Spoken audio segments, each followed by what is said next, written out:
Vadodara Literature Festival. So when we talk about fitness, lifestyle, food, I think the first evident question is, what did you have for lunch?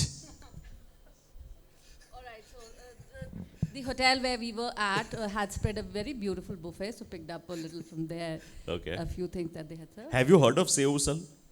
Have I heard of, I'm sorry? Sev Usal? Save Usal, of course I have. Oh, okay. Yeah, I wanted to try that. As soon as I came here, I was hunting for places to try that. Okay. So we are going for Sev Usal after this, okay? Oh, I'd love that plan. Please, let's do that. Chalo. Let me just take this opportunity to pitch my book here because I've written about Sev Usal and how in a city like Gujarat, Yeah. there is Baroda. Baroda, there is the influence of the Marathas. Marathas, And that's how yes. the misal came into being in Gujarat because I was very curious when I ate misal here and I was like, how is usal and misal available here? Yeah. And that's when I found out. So I had to use this opportunity to pitch my book. Oh, great. So Now we can start. good plug-in. No, so but on a side note, generally Indians are food lovers or foodies or how we call them, right? And Gujarat specifically is fond of food. So Every state likes to believe that they are Yeah. the Of food course. state of the country. So of yes. course. And every state also wants to boast that we have the best Best cuisine in street the food country, or yeah. best cuisine or whatever. But Gujarat के खाने में एक अलग मिठास है. चीनी है साथ में. Yes, I know that. वो बंगाल के खाने में भी है मिठास, थोड़ी सी चीनी साथ में. उस एक चुटकी चीनी की कीमत तुम क्या जानो रमेश बाबू? नहीं. हर खाने के स्वाद के बढ़ाने का काम करती है वो एक चुटकी चीनी. Actually, there's a scientific reason behind it. Of Let's course. forget that. Enjoy the moment. नहीं साइंटिफिक भी बोल ही देता है एक्चुअली मतलब probably you will be able to tell us better Yes. पर गुड़ से शायद हाँ, so what happens is when you add a pinch of sugar to savory dishes or a pinch of salt to sweet dishes, it helps to balance and balance the flavors and it also helps to elevate all the other flavors added along with it. So that is why उस एक चुटकी चीनी की कीमत बहुत होती है. एक चीज एक्स्ट्रा एडेड ये भी है कि गुजरात के सिर्फ खाने में नहीं पर लोगों में भी उतनी ही मिठास. And that I will agree. Yes. આવામાં વધારે તાળીઓ પાડવાની હોય લ્યા સમજાવવું પડે છે ગુજરાતીઓ તો. And I understand Gujarati, so thank you. So let me begin with a very basic food question, which is that so a lot of youngsters, especially when you're in college and when you're studying and staying in a hostel, whatever, तो कभी-कभी food choices इतना options ही नहीं होते हमारे पास कि time कम है, खा के निकलना है, project submission or whatever. How to make a smarter food choice when you are crunched for time? तो वो कैसे करें? क्या how to mindfully eat? Okay. Yes, I do know that many times you guys skip meals or Yeah. pick up things on Yeah, the go, yeah. which may not be the healthiest of all options. And that, believe me, is the beginning of a lot of problems for your body and your mind as well. So what do? You keep healthier options around you. If you have a packet of chips, what do you think you're going to pick up? Naturally, that packet of chips, aren't you? But if you've got healthier choices around you, you'll definitely be picking up one of those. Now, let me give you an example. When my son went to college and he was living in a PG, I gave him a lot of premixes. Upama ka premix, ठीक है. poha ka premix. ठीक है. ठीक है. All he had to do was गरम पानी में डाल हाँ, दो. बस गरम पानी मिलाया 3 मिनट में वो फ्लाइट वाला जैसा एकदम उपमा और पोहा was ready. So जी. at least I was ensuring that he wasn't doing that. You can do that very easily too. Just keep a few healthier choices around you.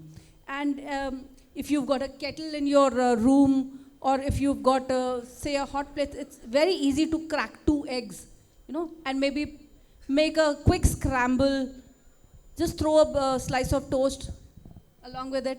It's much better than picking up something on the way. एक Maggi बना लो. Maggi बनाने में 2 minute नहीं लगता. It takes you good 5 to 6 minutes. In the same 5 to 6 minutes, you can definitely cook something healthier also. And should you wish, you can go and check out. There's an entire series of cooking in a kettle on my Instagram and my Facebook as well, where I'm teaching kids like you to cook healthier food in a kettle in your room, right? So it has all pohas and upmas and even a butter chicken and a paneer and everything in Wow. there that can be done in under 5 minutes. Great. Right. So you can definitely it's all a matter of making a conscious choice for yourself. Right. बड़ी बड़ी बात, लेकिन बिल्कुल सही बात है, ज़रूरी बात है. So, and remember, every time you open a pack of chips, it's not just you who's putting your hand inside that packet. There's another hand belonging to somebody also going in. La, मैं भी एक खा लूँ. So when you make that unhealthy choice, it's not just for yourself, it's for people around you as well. It's Great. just like smoking. You inhale the smoke, somebody around Someone you. else also. Yes. Would you want to contribute to this question? I think as a working professional, I face the same, kind of concern where you're working and you only get your weekends. So I think what works for me is to prep my as much as healthy cooking as I can on my weekends. Thankfully, access to Instagram has given me a lot of access to these weekend prep hacks, which help me store, do all the pre-cooking over the weekend, like make a salad dressing or, just chop and wash and chop some leaves and keep and all of that. So then I use that through the week. Like Pankaj said, I think it's all about making that conscious choice that time between opening that packet of chips and eating an apple is a split second. If you're able to control yourself and know that you're doing something better for yourself and for your body in that moment, then I think you've done it. So I think it's about how much you love yourself. Eating healthy is an act of self-love, and these days, since all the Gen Zers are into loving themselves, I think you have really done yourself a favor if you eat an apple over a packet of chips. So that's something that you have to think about. Okay, Ramya, would you want to contribute to this question? Yeah, pretty much what she was trying to tell me. So I'm a meticulous planner. Okay. I plan everything about the next day, Okay. including the food I eat. So Okay. being a person who is who works in films, who has to travel a lot, there can't be a possible day where things can go according to plan when it comes to my nutrition. So once I go somewhere, land in a new destination, the first thing I would do is go to the nearby grocery market, pick up some fruits, pick up some, possibly less ingredient, less preservatives, fresh products which are available. And then I start doing at least one meal for sure, which is in my control. In the hotel room that I am in, breakfast, for example, in most of the hotels, they have a big spread. And most of the hotels have a good, decent amount of fruits and cereals and the fresh idlis and everything. So if I do a good breakfast, I know I need to be worried only about 2 more meals. And if I carry enough fruits on the go, and these days, thanks to the Swiggy, they also have healthy food menu, which is something one can explore. Now, I'm not talking to students. I'm sorry, guys. I'm just talking to people who want to be healthy. But specifically, if it has to be students, I think the wiser decision is planning in advance, not letting it go to a point where you're so hungry, you're lost, you do not know what to do, and you just want to grab what is in front of you. Rather, if you plan a bit in advance the previous day, saying that I'm going to not skip my meals, I'm going to have 3 full meals. And these 3 full meals, probably I'll have some boiled eggs, I'll have some fruits, I'll have some fresh idlis, and whatever else is in my control, I'll try to remain healthy. You can even have protein bars, there's nothing wrong in that. So those are my options which I normally go for. All right, so in this conversation, we've also kind of spoken about the packet of chips and how easily it is accessible or available for all of us. Why is it so tempting? There was this line, no one can eat just one. So why is junk food so tempting? Why can't we stop after eating one chip? ऐसा कभी होता ही नहीं है कि एक chip खाया फिर हमने सोचा कि अब कल खाऊंगा. You want to finish that packet. क्या ingredients उसमें कुछ होते हैं or is it the marketing? What is it? No, I'll tell you. देखो पहले तो एक बड़ी different सी बात ये है कि if you've ever realized, we all say that the good and the evil is in us. Yes? Agree? Yes? है ना? ठीक है. So, where is the good? All inside you. Where is the evil? Where does the devil live? On your tongue. You say something wrong, you make problems you create problems for yourself. Right? So this 4-inch piece of tongue, believe me, is the root cause of a lot of problems for you. When you speak ill, when you speak wrong, and when you eat wrong. So where is all the temptation? On your taste buds. Where are the taste buds? On your tongue. Right? Down here, nothing matters. It's all the same. Right? It's just a piece of masticated and chewed and salivated and everything enzyme acted glob of food that is going down. But everything rests over here. ठीक है? So what makes it so tempting? as far as chips are concerned, is believe me, the amount of salt that is added to it. Oh, okay. Yes. So over salted dishes will always make you crave for more, Okay. right? And they will always give you a feeling of not being satiated or not Okay. being satisfied. So you Tend tend to to eat more. reach out for more, and they also make you thirsty. Acha. The more is the amount of salt you eat, you become thirsty. As a result, you reach out for that cola bottle as well. Okay. If you've ever noticed, I don't know how many of you have done this, but don't do this if you're under 18. If you've ever been to a bar, you will see Gujarat peanuts. is a tri-state, ma'am. So Okay, tab theek hai. Peanuts are always for free on the side. yeah, Yes, why is that so? They are salted peanuts. The more peanuts you consume, the more you want to drink. absolutely. Oh, okay, okay. So it's the amount of salt that they add to all your starters, your fries, etc., that makes you reach out for more. So does that also mean that, so when we talk about, you just mentioned cola, is it true that a bottle of cola has as many as 6 tablespoons of sugar? Is it true? Absolutely, to 28 grams to 30 grams, depending upon what brand you're consuming. And how badly does that impact our bodies? Plays havoc with your insulin levels. They boost up, they go up shooting. As a result, what happens? The metabolic activity is all gone for a toss in your body.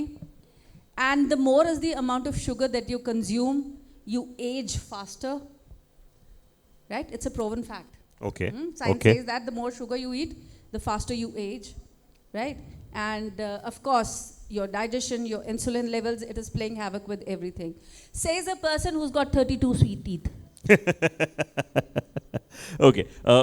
Would you want to contribute to what we were just talking? Why is junk food so tempting? Yeah, what I felt in my own life was it was tempting until I realized what exactly are they putting into it. Like, the more I started exploring to understand how a cola is made in the factories, or how these chips are made, and the amount of oil and the salt and the preservatives, most importantly, because they need to last. Anything which comes in a packet is dangerous to us. I have this habit of whatever I buy from a store, I first turn around and look at the backside of the packet, and if there is a name which is something I can't understand, if it's a chemical name, it's literally like consuming poison, and I would not want to do that to my body.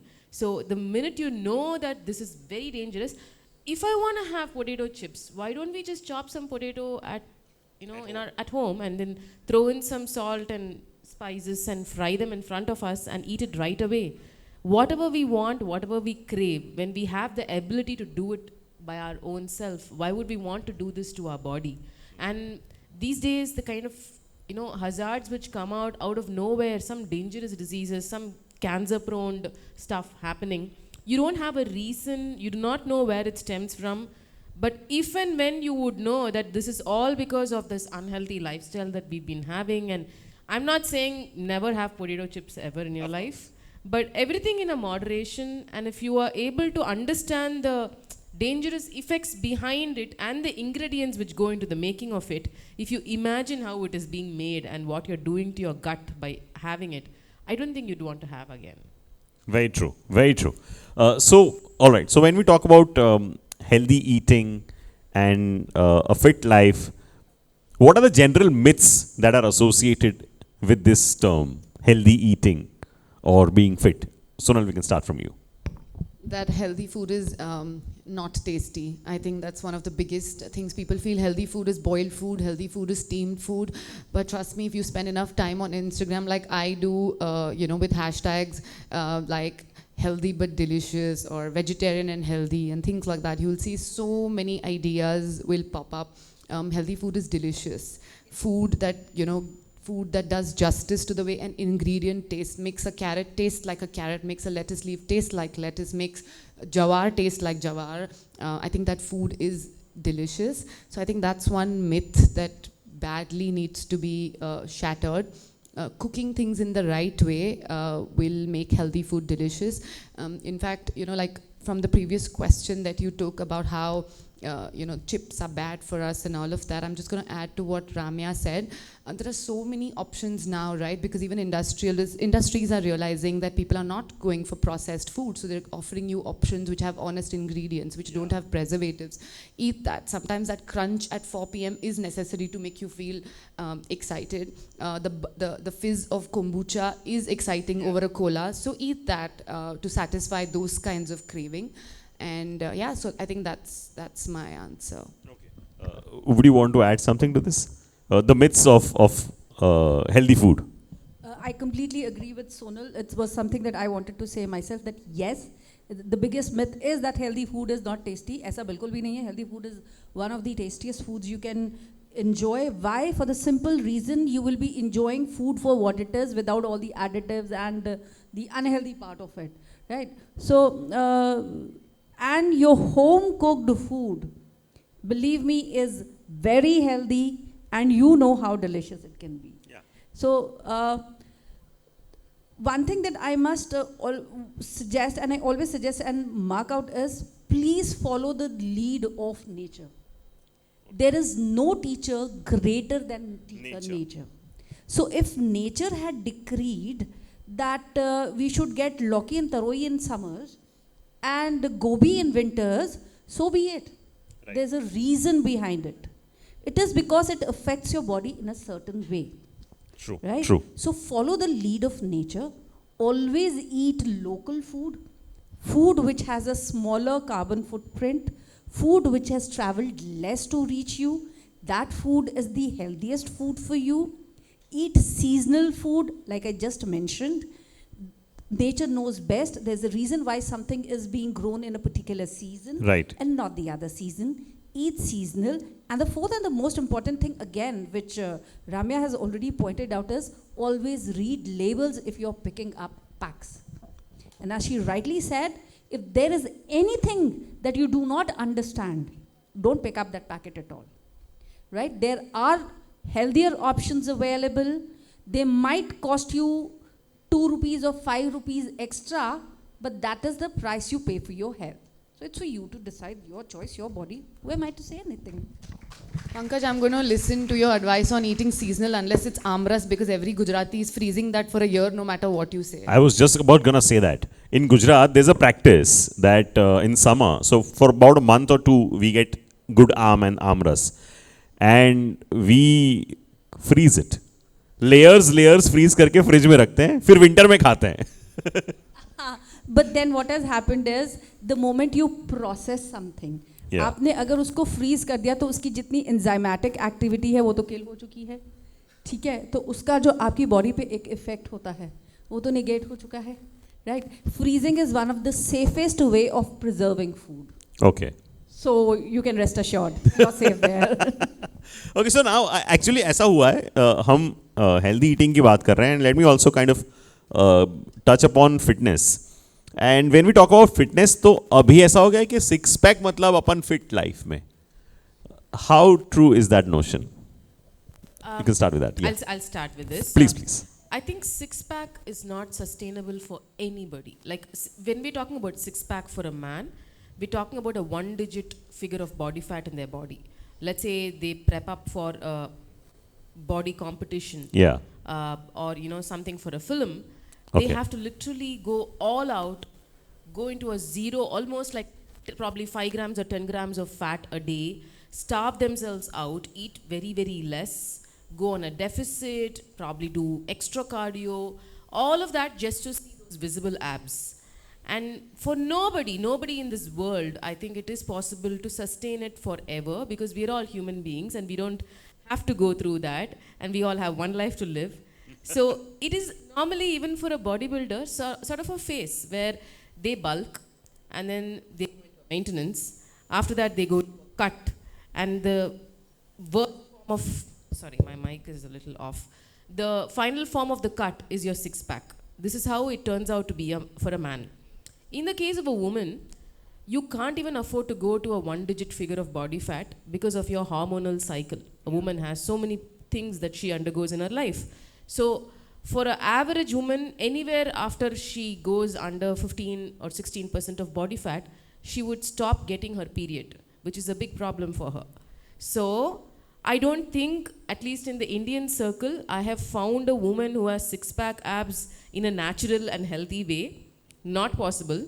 And it is definitely not sustainable. I think also somewhere the younger generation is more aware of the fact that this is just a facade. It's nice to see it when a Shah Rukh Khan does it for a film and shows his abs for a photo shoot, which he can look for life forever. And he's going to make tons of money through that. But why do we have to go through that? Being healthy is different. Having six-pack abs is another thing. No, don't we all go to the gym for that? हम जाते ही हैं कि थोड़े muscles हो जाएं, थोड़े abs दिख जाएं. Yeah, but you're talking about six-pack abs. Is it about just looking good? I'm all for it. But is it about six-pack abs is the question that we need to go. नहीं, अपना family pack है, अपन life में sorted है. Yeah. I think you can differentiate for yourself to understand whether you're healthy or and fit, or are you just body beautiful. If you're able to take part in adventure, if you're able to be and play free in nature, go for treks, enjoy swimming, go to the beach and run and all of that. If you're able to do that, you know you're healthy. When you're not able to do that, when you start panting like running for 2 minutes, you know that there is something that needs to be worked upon. So if you can work on, building your immunity, feeling more strength in your body, being able to do day-to-day activities with ease, I think you know that you're living a healthy life. It doesn't matter what your weight is. It matters how much you're able to cope with your day-to-day life and still feel energized at the end of the day. So is that what you're saying is the definition of being fit? I think that's my definition of being fit. I think it differs from people to people, and this is what it means for me. Okay. Ma'am, would you want to add anything to this? Okay. So for me, being fit is being able to carry on physical activity without feeling the pressure of it. How many of you can go up 6 flights of stairs without feeling the pressure or without panting? Raise your hands. 6 flights. Oh, excellent. Then you're fit. And I am fit. I may not look so, but I am. Believe me, I do try to hit the gym for an hour every day. Try to. Right? But that is all to ensure that my cardiovascular health is good, right? And that I'm able to do what I am doing. I stand for about 12 to 14 hours a day, and I don't feel the pressure at all. I can climb 6 flights of stairs without feeling the pressure. I think that is how I describe fitness. Being able to lead a physically active life without feeling the pressure of it. If you can do that, you're fit. I may not be your the curvaceous ones. I enjoy my food and it shows on me, but I enjoy my exercise too at times. Very nicely put. So since we're talking about fitness, there's also a trend of taking supplements. What are your views about supplements? In particular, if I talk about protein powder. Okay. In particular, protein powder, let's start there. Is it necessary? Okay. No. Okay. Is it harmful? Maybe not. Depends Okay. upon the choice of protein powder and how much of it you're having and your own condition. So what I believe when it comes to fitness, when somebody approaches me as a health coach is, I think it's not one size fits all. It's something where it needs to be customized.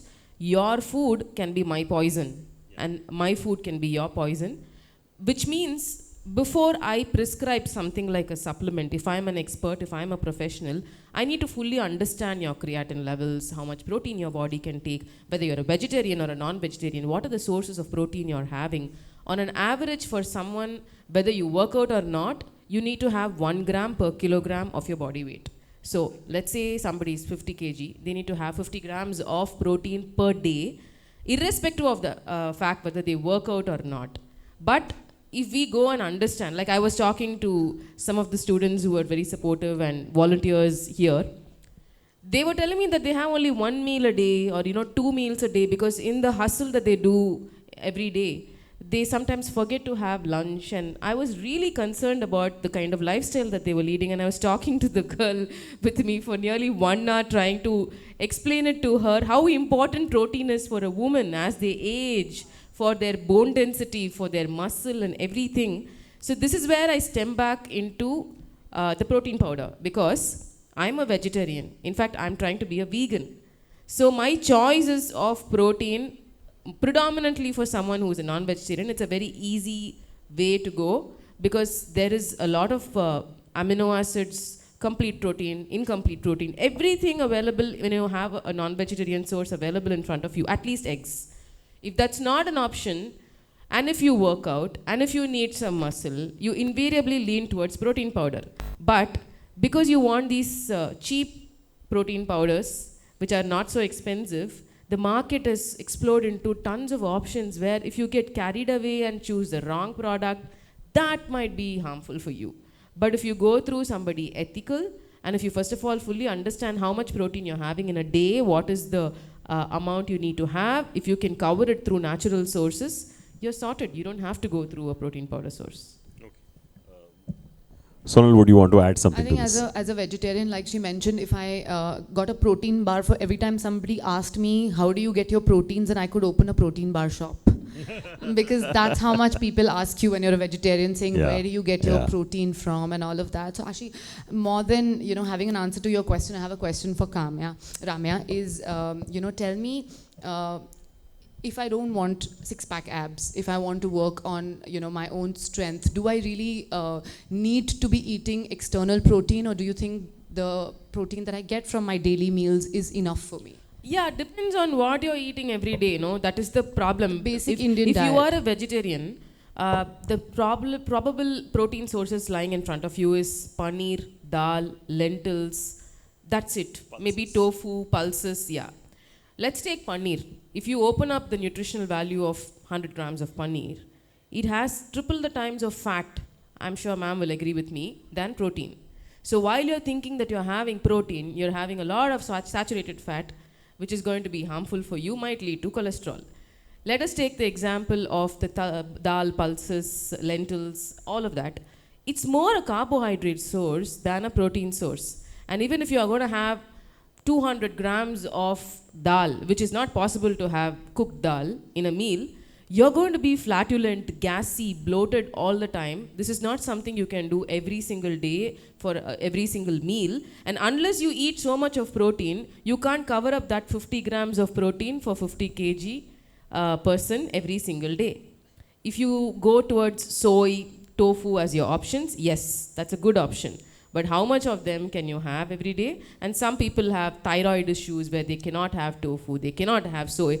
So end of the day, if you're somebody who works out, invariably, you'll have to lean towards that protein option externally for it to go consistent. And for a woman's body, unfortunately, unlike a man's body, you can't just gain muscle easily. It's a lot of work, lot of work. Sometimes I get very amused when women come and ask me, I was working out, now I feel very bulky. It's not possible. That's not muscle, that's fat. Probably because you're working out, you're eating a little more and you've gained a few kilos and you think it's muscle, but it's fat. So I feel like down the lane, there is a little adjustment you need to do for your protein, unless you're going to be meticulous about it. If there is someone who's so obsessed about eating, logs everything what they eat, know their macros, they do it on a MyFitnessPal app, they know what they're doing, and then I think you're confident. I did try that and then I gave up because it's not sustainable for me. So you were saying something, right? So you said, before I say something, I want to ask a question. No, I was in fact wanting my answer from her about as a vegetarian, because as a vegetarian, I don't subscribe to external protein, and I was kind of wanting to understand how important it is to subscribe to external protein in order to get your daily needs met, and I think I got my answer. Do I subscribe to protein powders? No, I don't. But I think after listening to her, it kind of has made me rethink my own philosophy. Thank you. I think you made my day by saying that. I think for a lot of the students here as well, I think I'm guessing there are many vegetarians in the house. Vegetarians? Yeah, I mean, I'm sure a lot of them. There you go, yeah. So Gujaratis are predominantly vegetarians. Tell me about it. Gujaratis are predominantly vegetarian in their house. Let's say that. And on Tuesdays and Saturdays. Can you hear how much they are laughing? Can you hear? So, and on Tuesdays and Saturdays, usually. Ma'am, would you want to kind of weigh in when we talk about supplements or protein powder? Okay, yes. So as Ramya rightly pointed out, the requirement for protein, especially for women, is a little, you know, now one thing that I realized while I was trying to fight this battle of the bulge, like is that one big reason why we women, despite working out so much or being so physically active, are unable to lose body fat is because we do not meet our daily protein requirements, right? So I am a non-vegetarian, I can take care of that, but I do not like to eat non-vegetarian food every day, so I switch over to eggs. Eggs are an excellent source of protein and a complete protein at that, but despite that, I'm unable to meet my daily targets of protein, so I do take some very good quality protein powder once a day. Okay, all right. So now my Confession, yes. okay, my specific question to you, Pankaj ma'am. So you've represented India at South Asian community in Britain and at Warli Food Festival in New York and Cambridge University. So when we talk about all these flavors coming from across the world, how do you represent Indian culinary flavors or Indian taste to the Western world? Unfortunately for us, the world has a very colored view of Indian food. They think of it only as curries, which unfortunately is a very wrong word to use because we don't have anything called curry powder over here in India. Okay? So when I went to Cambridge, I was invited there specifically to help people understand that Indian food is a little beyond your balti chicken and chicken tikka masalas. And so what we did over there was we did a series of workshops sharing recipes from across the country, north, south, east, west. Recipes that were first tried and tested out in the Medical Research Council laboratories and then shared with the people. And these were all authentic Indian recipes, right from a fish moili, right, to say panchforan vegetable done with Bengali spices but with vegetables that were available in the UK. So stuff like that. And gatte ki sabzi from Rajasthan. And when people experienced those flavors, they were amazed that all these dishes taste so very different from the restaurant for the food that they have all been enjoying. So to break the myth that Indian food is not the food that you eat in these restaurants, is a big, I would say, task for all of us chefs. And many chefs are, trying to represent Indian food as it is. So there's this fight between the modern Indian version of Indian food and there's this regional representation of Indian food. So which one should be done? Somewhere we are trying to strike that right balance, trying to show the world how rich our regional cuisine is, and then trying to, maybe moderate it in a way that it should be more acceptable to their taste buds, just like we have done the Indo-Chinese food. Right? Or we have done to our pizzas and pastas. Everything has been Indianized over here. So maybe if we are sharing our flavors with them, tweak them a little to make them a little more acceptable to their taste buds. Because we grew up on garam masala. They didn't. Of course. Right? So they cannot tolerate those heat levels or those spice levels simply because their country is a cold country. We are hot-blooded, hot country people. Our requirements are different. Yes, that is, as I said, listen to nature. Nature has a reason for everything. Okay? Very true. So that representation of Indian food in these various food festivals that we've been to has been an effort to show the world how different our food actually is from what they know it to be. And that is where the biggest challenge has always been. All right. Great answer. I think she deserves a round of applause. And for the work that she's been doing, Chef Pankaj, guys, has been doing some amazing work when it comes to food and culinary art. Sonal, my question now to you is, whose samosa is it anyway? If I'm going to tell you that, how can I get them to buy the book? So we will plug it in and you'll be sharing some ratio with me, right? It's actually Central Asian, and the reason why and how is there in the book. It's pretty long winding, so I'm really going to request you to read the book to understand how all of us actually share so much of like food history. Like Pankaj just said that, people abroad think that Indian food is chicken tikka masala, and what's the other thing you said? Balti chicken, Balti and both chicken. of which have Or the curry. both of which have nothing to do with Indian cuisine. In Yeah. the sense, chicken tikka masala is UK, and Balti cuisine is actually Bangladeshi, now Bangladeshi, but originally is the other side of Kashmir, where the Balti region is. And that Balti food has nothing to do with what UK is thinking as Balti food. They think food you get in Balti, the curry and all of that is Balti cuisine, but it's not. Balti cuisine comes from Baltistan, and that food is absolutely different. It's beautiful. It has so much of influence coming from Central Asia, mixed with a little bit of Kashmiri food, and it's just so beautiful. And internationally they're not even talking about that yet. I'm yet to ask my question. Yeah, sorry. Indian food excites me. So even when I read the list of questions and this question went to Pankaj, I was like, damn, I want to answer this one. So thank you.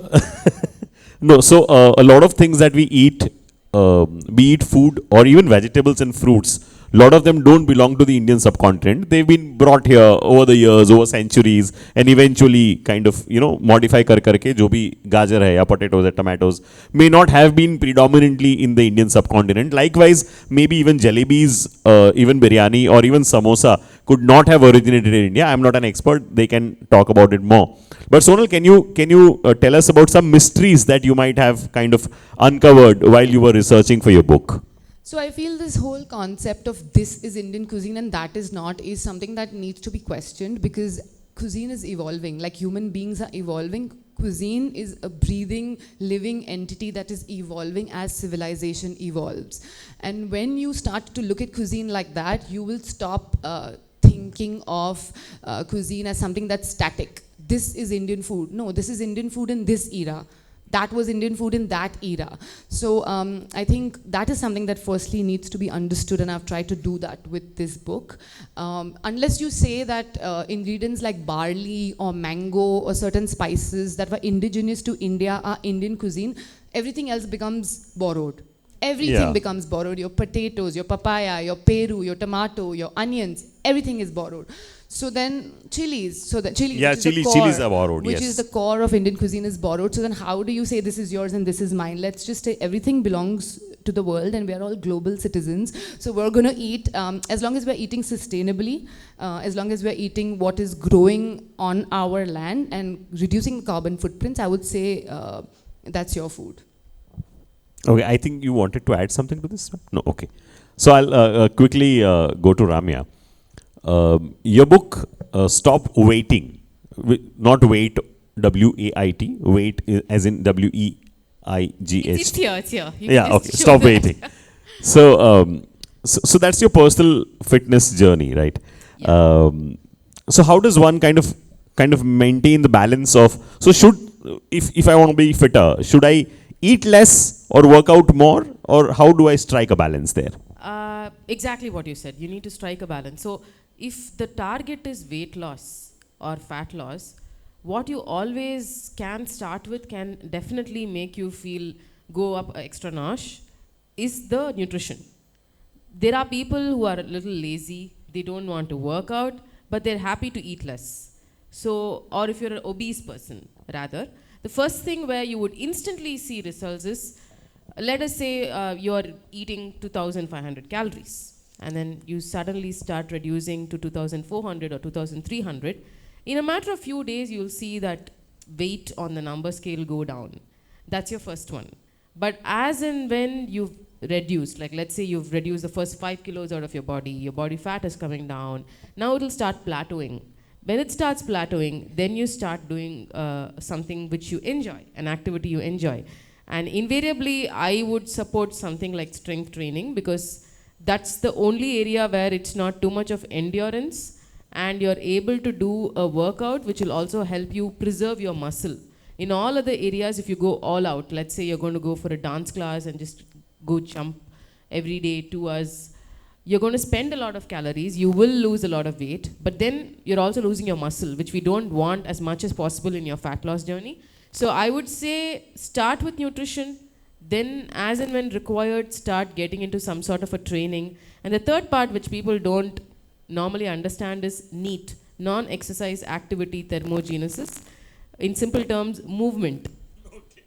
So you need to keep moving all the time. You need to keep walking, fidgeting. You can't, what we're doing exactly now is not healthy at all. Start moving. Yeah, something or the other. We need to keep shaking ourselves up, walk, take a flight of stairs, park your car or your vehicle somewhere far away, and then walk your way down to the building. You need to really keep yourself engaged, which is what I think the previous generation used to do, which is what we are not doing, and that is why we are getting a lot of these lifestyle diseases happening. So part 1 is nutrition, part 2 is training, and I know a lot of people like, I'll go slog in the gym every day for 1 hour in the morning, and after that I'm going to be fully sedentary because that's my job. I understand your job, but you need to do something and figure it out. You need to set up reminders on your phone. You need to be more active and agile. You'll probably have to make it up in the second half of the day with a small walking session in the evening.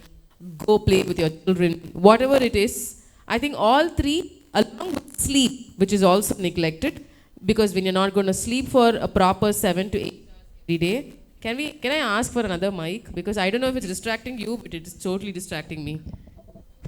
Yeah. Hello. So that's sleep 7 to 8 hours. If you slack in that, which again, that's the youngster generation mindset. Whatever happens, I will sacrifice my sleep and work. That is another killer, because then your stress hormones, your cortisol shoots up, and all that stomach fat deposits which you see invariably are cortisol deposits, which is not going down, and that's because you're not sleeping. So all of that put together is when you're going to get a holistic approach towards fat loss.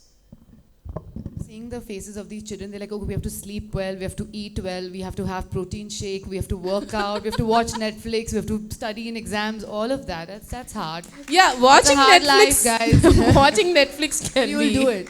ignored, That's the only thing. So I am hoping that this was an interesting, entertaining and an enriching session